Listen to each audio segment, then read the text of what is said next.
A gente traz agora informação ao vivo para você. A Juliana está... Você lembra do vídeo que a gente mostrou ainda há pouco lá do interior, o policial reanimando o bebezinho, né? A bebezinha, né? Conseguindo trazer, olha aí, essa imagem aí que nós mostramos ainda há pouco, uma criança de alguns meses, que foi 2 minutos, esse procedimento aí durou 2 minutos. Agora, o policial sabia exatamente o que estava fazendo e é sobre esse assunto, né? Sobre o que fazer ou saber o que fazer em momentos assim, que a gente vai conversar com a Juliana agora ao vivo, né? A Juliana está lá no Corpo de Bombeiros e vai explicar para a gente. Ó, Juliana, eu falei ainda há pouco para o Manuel que eu pesquisei na internet várias vezes para saber o que fazer em caso de engasgo. E é uma manobra específica, né? E explica para a gente, junto com o pessoal do Corpo de Bombeiros, o que fazer no caso de um acidente, se alguém engasgar num restaurante, se uma criança se engasgar, o que a gente pode fazer? Vamos explicar sim, viu, Adriane? Como você muito bem disse, a primeira coisa que principalmente as mães fazem é já para a internet e procurar sobre o assunto, tentar se informar, tentar aprender alguma coisa, porque afinal de contas deve ser de fato desesperador se ver algum bebê, o seu filho ou outra criança passando por uma situação dessa, né? Criança ou até mesmo adulto. Por isso que a gente está aqui no Corpo de Bombeiros, a gente tem aqui o cabo R. Felipe, que vai explicar para a gente sobre essa situação. Aconteceu lá em Humaitá, uma criança de 1 ano, né, cabo, mas pode acontecer em qualquer lugar, a qualquer momento, não é isso? Bom dia. Bom dia a todos. É uma situação muito comum realmente acontecer. Em se tratando de criança, é mais comum que essa obstrução ela se dê por conta da secreção do leite materno. Muitas mães, após de alimentar, o correto é fazer com que o bebê arrote. Mas nem todas têm essa mesma conduta. Então o bebê não arrota, ele fica com aquele resto de secreção ainda ali na boca. Aquela secreção ela vai começando a ficar cada vez mais viscosa, misturando com saliva. O bebê dorme com aquilo, em um determinado momento ali ele tenta respirar e ele suga para as vias aéreas. E aí acontece a obstrução de vias aéreas ali por corpo estranho, no caso, pelo leite materno. Como é uma coisa muito comum e na área, normalmente quem trabalha são os policiais militares ali, né, na ronda diária, na rua, então é muito comum que a gente veja esse tipo de situação, policiais militares realizar esse tipo de resgate. Mas esse tipo de resgate ele é muito fácil, ele pode ser prestado por qualquer pessoa que tem um mínimo de treinamento. E a gente trouxe inclusive aqui uma boneca, tá na mão aqui da Tenente Credi, que daqui a pouquinho também vai servir como personagem nossa hoje aqui, né, Tenente? Por enquanto, o bebê vai ser representado por essa boneca. A gente já pode fazer então o procedimento? Sim.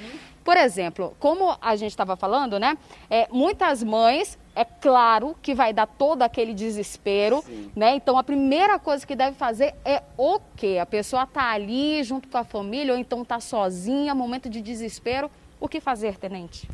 Cabo, perdão. Obrigado pela promoção. Bem, a primeira coisa que tem que se fazer é chamar socorro. Socorro é uma coisa primordial, porque se você não chama o Corpo de Bombeiro ou o SAMU, o socorro ele nunca vai vir. Então você vai fazer as manobras, você vai cansar. E se você não conseguir reverter aquela situação, não tem como o bombeiro, o SAMU adivinhar, a menos que você faça uma ligação ali para os meios de comunicação oficiais. Então, a gente vai se deparar com uma mãe desesperada, gritando, provavelmente sacudindo o filho, assoprando, dando tapotagem nas costas. O que é que você faz? Se a mãe já chamou socorro, vou fazer aqui o papel do pai, por exemplo. Pega o bebê dessa mãe, vou aqui, está simulando aqui como se fosse o corpo estranho. Vou colocar aqui nas vias aéreas do bebê. Posiciono o bebê no meu antebraço, com a cabeça levemente mais baixa que o bumbum, para que a gravidade ajude no deslocamento desse corpo estranho. E vou realizar 5 tapotagens. Viro o bebê para o meu antebraço. Faço uma leve varredura de cavidade oral visual, não tento fazer varreduras cegas, porque, como eu falei, é muito comum que seja com leite materno, mas pode acontecer também de ser com objeto. E aí você vai deslocar esse objeto ainda mais para dentro da via aérea. Fiz a varredura, não consegui visualizar, 5 compressões. E é importante que essas compressões em criança pequenininha, em bebê, seja apenas com 2 dedos, isso, é com isso? 2 dedos. Existem técnicas para cada tipo de situação. No adulto nós fazemos com as 2 mãos, na criança com 1 mão e no bebê com 2 dedos. Então fiz as 5 compressões, viro o bebê novamente para o meu antebraço, naquela mesma posição inicial e repito mais 5 tapotagens. Faço leve varredura, não consegui visualizar. Viro o bebê para a outra mão novamente, realizo mais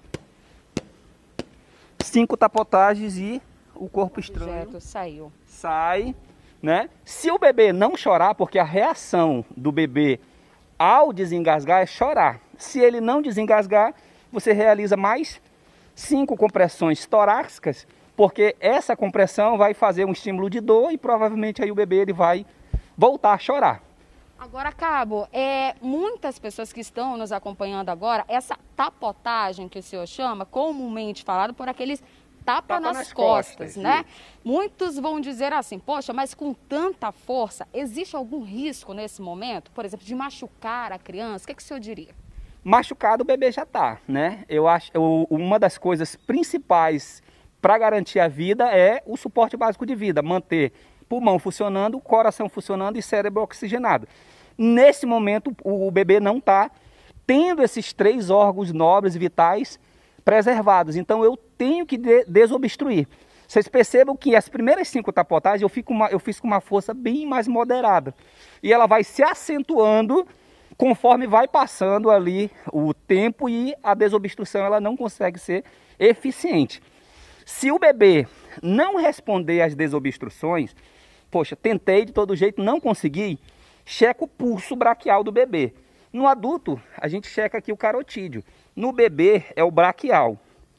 Se eu não conseguir sentir o pulso braquial do bebê, eu levo o bebê a uma superfície rígida e plana e vou iniciar as manobras de reanimação cardiopulmonar do bebê. Eu vou fazer as compressões, 30 compressões, seguida de 2 ventilações. Eu vou fazer 2 leves sopros com o ar da bochecha na boca do bebê. Vou só explicar aqui, né, para o pessoal de casa, o que está acontecendo. Adriane e Emanuel, mais cedo, eles mostraram um caso que aconteceu em Humaitá, de uma criança de 1 ano que quase veio à falência porque ela se engasgou. Então, os policiais que estavam ali na ronda fizeram o socorro dessa criança e agora nós estamos aqui no batalhão do Corpo de Bombeiros do Amazonas, aqui na Cachoeirinha, e o cabo Felipe, ele está explicando para a gente como fazer essas manobras. Daqui a pouquinho a gente vai falar como fazer também em adultos, sim, não é isso? Sim.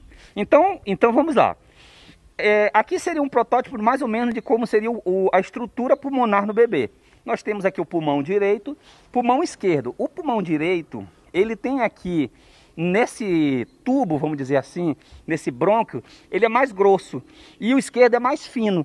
Então, quando eu faço a ventilação, a tendência é que esse corpo estranho, ele busque um dos pulmões, né? E qual pulmão, teoricamente, ele vai buscar? O mais calibroso. Então, ele vai buscar o calibroso, mas ele vai liberar o lado esquerdo.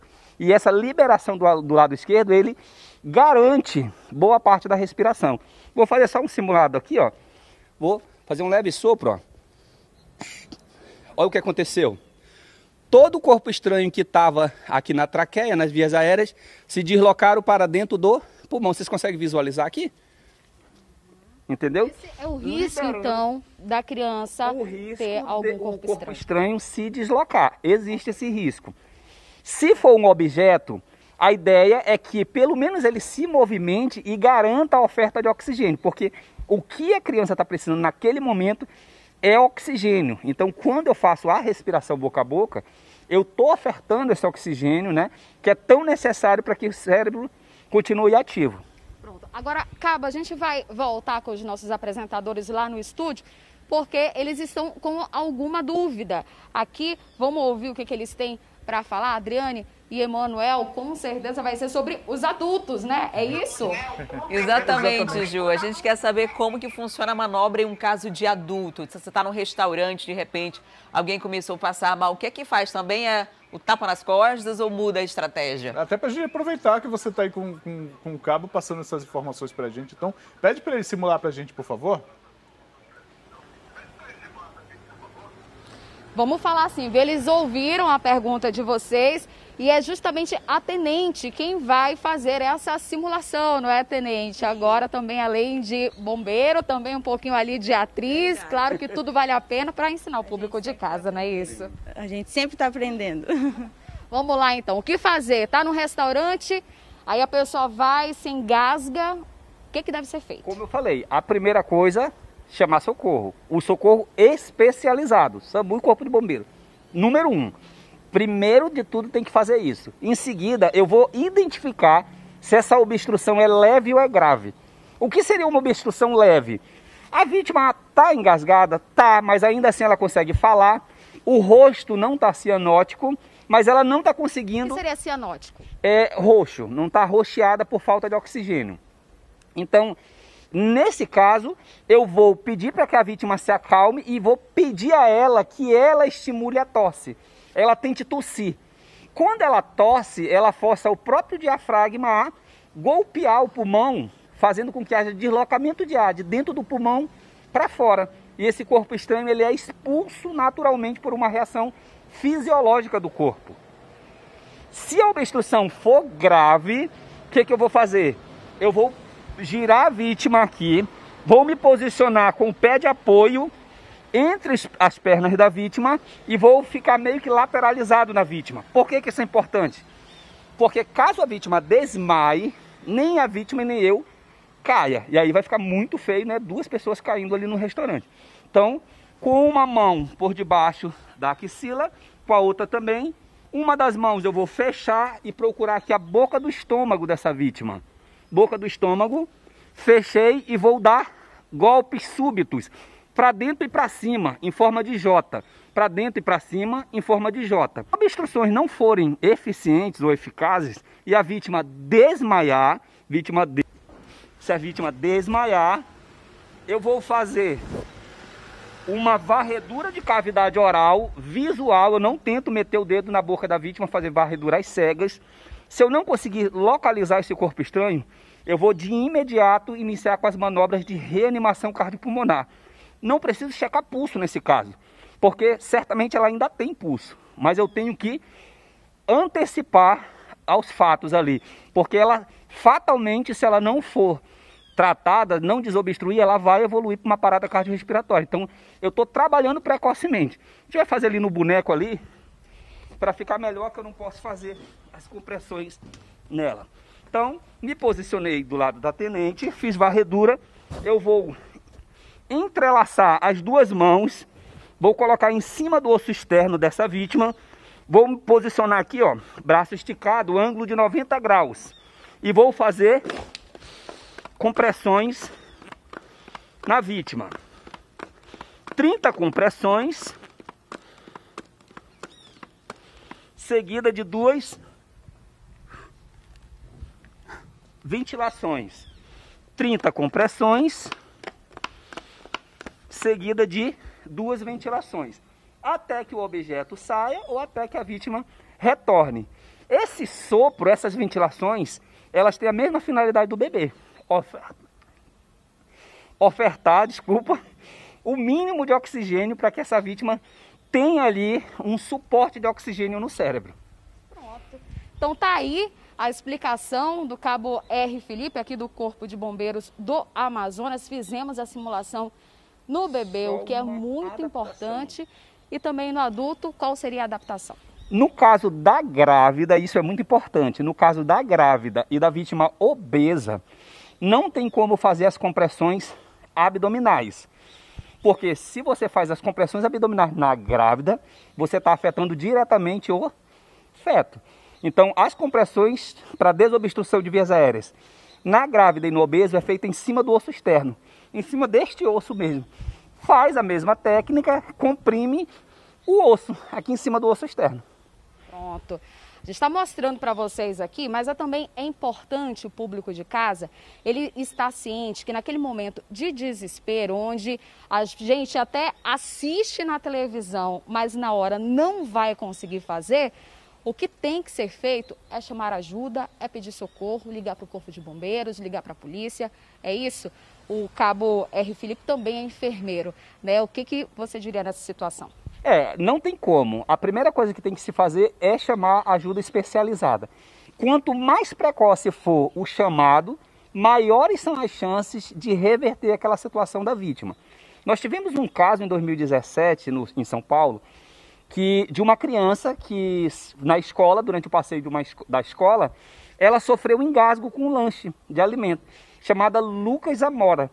A partir daí, a mãe dessa criança, chamada Alessandra Zamora, ela começou um movimento para que as escolas fossem obrigadas a treinar os seus profissionais, professores e todas as pessoas que trabalhavam ali no serviço diretamente com as crianças, que elas tivessem conhecimento de primeiros socorros.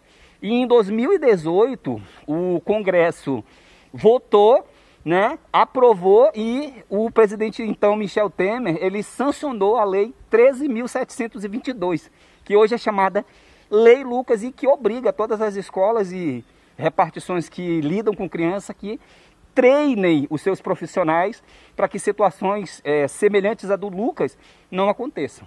Então tá aí, né? Uma breve explicação daquilo que a população pode fazer. Tenente Credi aqui participando com a gente também. A gente quer agradecer ali, né?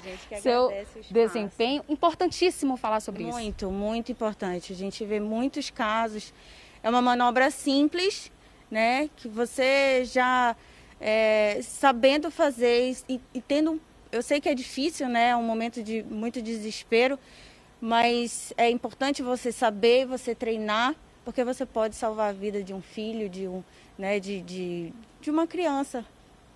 A gente sempre é colocado nessas situações. Quando a gente sabe, Deus usa a gente como instrumento. Então é importante a gente saber disso. Então pronto, tá aí. Adriane, Emanuel, a gente agradece aqui a participação do Corpo de Bombeiros, que sempre atende a gente com bastante atenção. Obrigada também ao Cabo. A gente volta... Eu que agradeço a todos aí, estejam à disposição do Corpo de Bombeiro para tirar quaisquer dúvidas aí que tiverem.